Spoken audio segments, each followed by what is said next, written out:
Many of you have been asking us about the best neighborhoods in Guadalajara, and today we're going to talk about just that.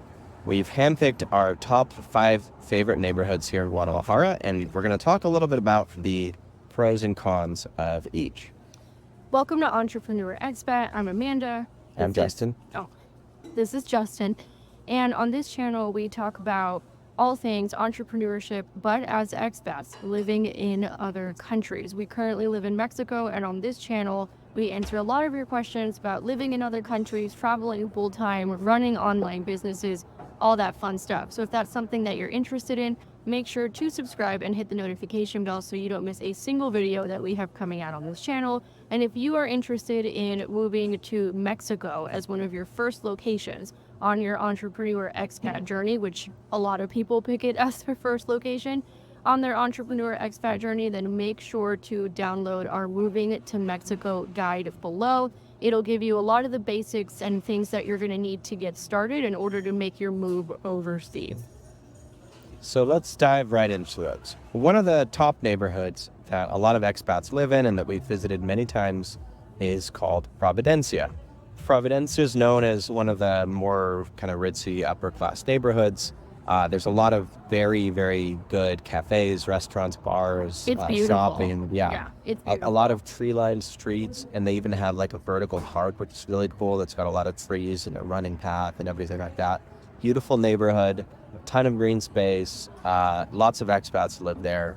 Some of the cons are that it's one of the more expensive areas, so you would probably be paying at least 25-30% more to live there versus where we live in Chapalita, and it just didn't really seem worth it. And also, in my opinion, it was just a little bit too busy. Like, there's a lot of nightlife, there's a lot of just things going on all the time, and it feels like, it's I guess for people that really want to live in the middle of everything. It's very central. There's always something going on, much more busy than some of the other neighborhoods, but very high end still, very, very safe. Safety's a big concern for you. It's probably one of the top safest neighborhoods here. And you also do want to be aware that there's a lot of traffic there. Like I said, there's a little bit more hustle and bustle, say, than some of the other neighborhoods. I have also heard from other expats who live in Guadalajara on their videos that they live in Providencia, and Providencia, for example, is not as walkable as per se other neighborhoods in Guadalajara, so that might be something to be aware of as well. But if you like the high-end stuff, if safety is a concern for you, and if you don't care if it's not as walkable as other neighborhoods, maybe you're bringing a car down here, then Providencia might be for you. Yep. And next we'll dive into Chapalita. Chapalita is where we live. Maybe you can speak a little bit more to your experience here. We love Chapalita. It's great here. It's very peaceful. There's also a lot of parks, a lot of tree-lined streets. It's very well kept, and also really well secure. There's probably 2 different companies, like private security here, that does patrols, and there's police, and it's a very safe area. What I like about Chapalita is how walkable everything is. So we are out at our Sunday brunch breakfast situation at one of our favorite places, Cometa Cafe, if you guys want to check it out. Right in front of us, there's a pharmacy, there's a yoga studio right next to us, there's a gym a couple of blocks that way. There's how do you say papeleria? Paqueteria in English? Papeleria, like a trading shop. There's like a print shop, but also packages, store, yeah. like office stores, like literally right next to us.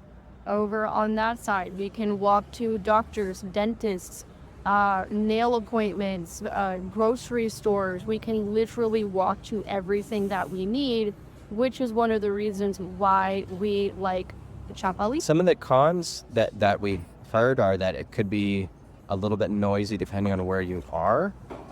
Where we live ourselves right now, we're in a house that's kind of tucked away in almost the back because it's behind another house. So it's really nice and nestled away from the main street and actually even off of the side street, which is kind of cool. So we get almost no noise other than the occasional fiesta that we hear from our window on a Saturday night. But compared to other places we've been, even in this area, it's not bad at all because we're not like right next to a main thoroughfare or anything like that. And then if you are really into nightlife, you're really into going out, you're into partying, I mean, there's definitely some nice bars here. actually quite a lot, just maybe a 10 or 15-minute walk from us or a short drive. You can find the main avenue, which is Guadalupe, and there's a lot of things down on that street. But it's not as good, let's say, if you really like to go party 3 or 4 nights a week, which we don't. That was definitely a past life, but Okay. a little We're bit spa different. junkies now. Make sure Yeah. to check out that video on one of our spa tours in Lake Chapala. But to your point, you know, there may not be a lot of nightlife here, like in other neighborhoods that we're going to mention, if that's something that you're into. But there's a lot of restaurants, a lot of really good restaurants, cafes, coffee shops, specialty places. Like, what's that Argentine place? The pink building that's really famous, and everybody takes Instagram pictures in front of it on Tepeyac. Oh, Recoleta. Yeah, so there's lots of places like Recoleta. We'll see if we can find a picture for you guys and put it in here. There's lots of like specialty places. So Chapalita has a lot of that. So if you're into cafes and restaurants, and if you're a foodie, and if you like to check out nice trendy places, then Chapalita is good for you. It's just more of like, I'd say it's more of like a brunch place rather than a nightlife place, if I had to put it into a category. Yep. And speaking of nightlife places, number 3 on our list of the top 5 neighborhoods in Guadalajara, in no particular order, is Colonia Americana.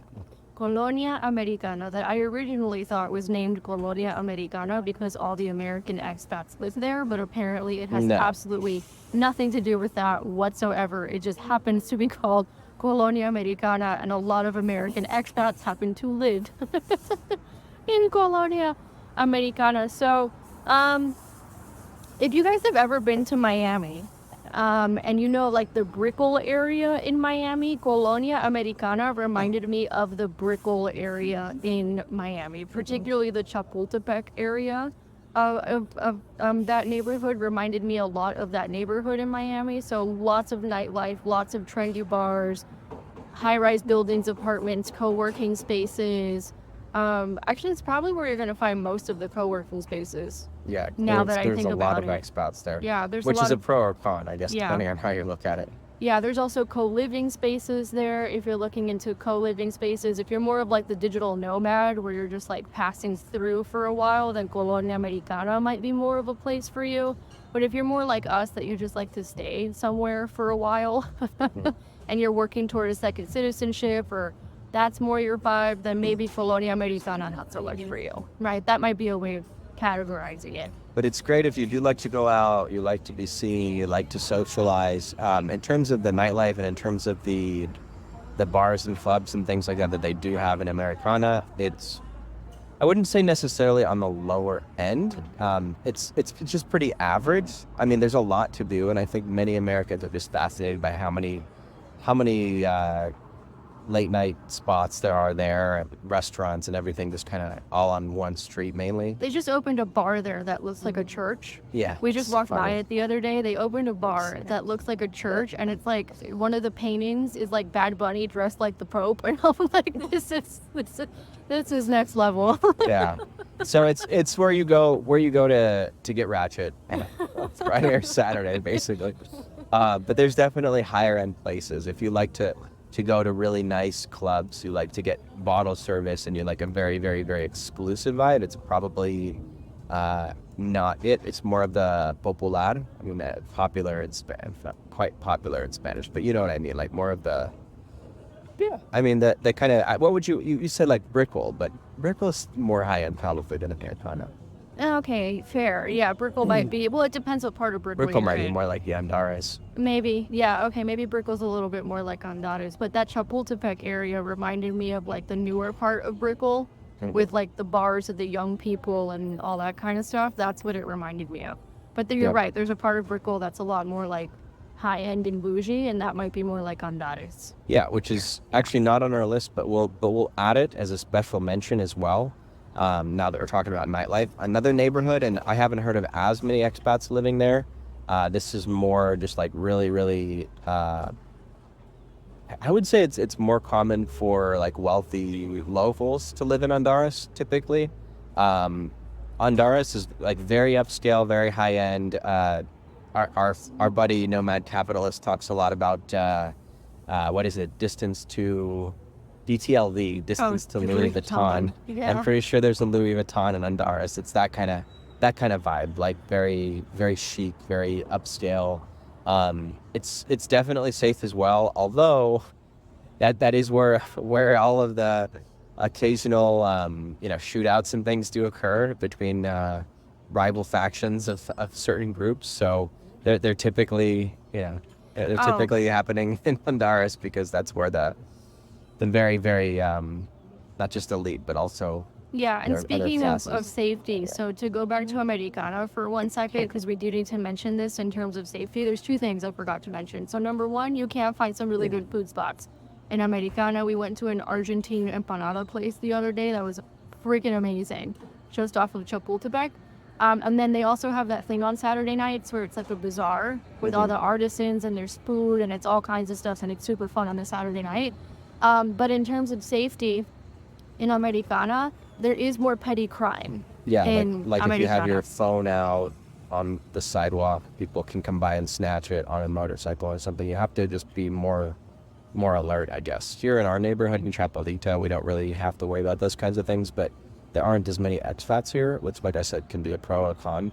But there's not as many people, doing petty crime because it's not as busy, it's not as saturated. And in Americana, they just know that there's a lot of wealthy Americans and tourists and people. So if you've got, you can have your camera out, you can be using your phone if you need to make a call or something. But the challenge is in a lot of places like that where people are just kind of blindly texting on their phone, not paying attention to anything. Someone can swoop it and Yeah, exactly. Yeah. So that is one thing to note about Americana is there can be more petty crime, and then on Dotties, like you mentioned, there could be other kinds of crime.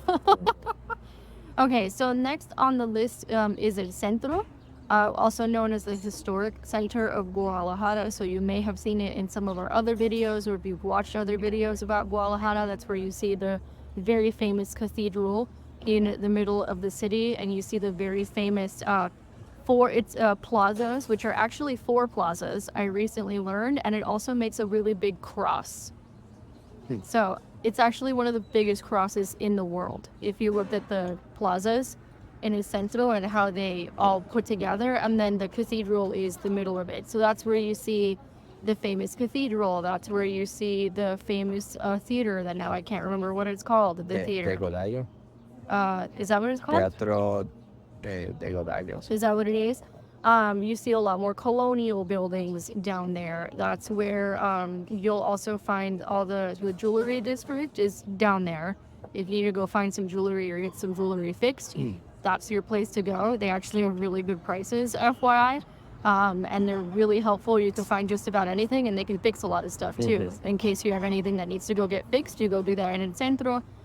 They also have the famous museum Orozco with the murals, which we went a few weeks ago. Yeah, and it's beautiful. Beautiful. It is absolutely breathtaking. The Orozco murals, we'll make sure to put a picture here so you guys can see. But El Centro is a lot of fun. There's a lot of things to do in El Centro, but it's also very touristy. And very busy. It's very busy. Very frenetic there. Yeah, it's very frenetic. Like we went a few weeks ago, and it was just chaotic. I mean, by the end of the day, we were ready to just go home. But there's good restaurants, really good paletas. I found really good paletas. What's a paleta? Paleta is it's like the popsicle. I guess that's the best way I can describe it. It's like a popsicle, but paletas are a big deal in Mexico. Paletas are great. They're amazing. They're a big deal. There's a really good paleta place in El Centro if you're walking down the main street that's closed off for pedestrians. There's a lot of really cool stuff to go do and go see in El Centro. I was recently asked what would be a good place to stay if you're just visiting and passing through. I've heard good things about the DoubleTree in El Centro, and that it has one of the best views of the cathedral in the entire city. So if you're just looking to pass through and you're looking for a place to stay, I've heard good things about the DoubleTree, and it's right there next to the cathedral. What else is there to say about El Centro other than it's really busy? There's a lot of shopping in El Centro. Yeah, I mean a lot of it really just depends on your personality and what what's important to you? Like, what are your values? If you are at the stage of life where you want to be meeting a lot of people, whether that's locals or expats, and you want like a vibrant kind of active community around you, something like El Centro or Colonia Americana might be a better bet. If you're more laid back, like we are, raising a little fur family here. We like our peace and quiet, not necessarily being around people all the time. And we run businesses, yeah. so we don't want to be distracted. Exactly, and you we don't want a lot of noise when we're on calls and recording and things like that. And we have a lot of space in Chapalita. I don't know if you could get this much space for what we're paying in rent in, let's say, Americana. You definitely It'd be probably double, No, at least, you or can't. triple. Yeah. So it depends on what your values are and what you prioritize. So the next one, which is actually a really, really fun neighborhood, if you get a chance to check it out, is Santa Tere. Now, Santa Tere offers more like an authentic experience. Like That's where we were the other day, remember? Yeah, After we were. Central. Yeah, Right. we were there the other day. So we had a friend who was visiting us, and we literally ran around the whole city and showed her all of his stuff. And Santa Tere was one of our last stops. Santa Tere is definitely more of an authentic Mexican experience than perhaps other parts. So you've heard me mention on other videos that some part of Guadalajara feel almost like you're in Europe. Yep. El Centro would be one of those areas. And then other places feel more Mexican. Santa Tere would be one of those. And it has lots of markets and traditional shops. The markets are really, really fun. They've got some Santa Tere. delicious food. Oh, the food is so good in Santa Tere. They have like food halls, markets, all these things. It's just freaking delicious. And everybody was super nice. I mean, everybody is super nice everywhere in Mexico. Yep. Has been my experience. But it's much more real, much more authentic. yeah, it's definitely a lot. Yeah, it's definitely a lot more authentic overall. And it's also generally more affordable than some of the other places that we've mentioned on this list. But yeah, I want to do a field trip to Santa Tere because that was really, really fun. Yeah, that was fun. That It's was really fun. Good vibes. And then Santa Tere also has a very central location, so it's close to the city center. Like we were literally at the city center and popped over to Santa Tere, and it's close to other major neighborhoods. If you hear a lot of noise in the background, it's just Mexico. It just is what it is. Like, it's one of the things you need to know when you move to Mexico is there is noise. But I would say, a con of Santa Tere is that it could be, speaking of noise, very noisy.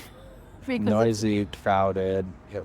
You can definitely walk around, but there's a lot of foot traffic. Like, there's a lot of people. Yeah, and depending on what part you're in Santa Tere, then there might be more safety concerns than others. But that's basically it. I mean, that basically covers the whole, at least like, it doesn't cover the whole metropolitan area, but it covers like the whole, Most of the cities. that expats would, or Yeah. most of the neighborhoods that expats would. yeah, it definitely covers the neighborhoods expats would live in. We prefer Chapalita for the reasons that we said.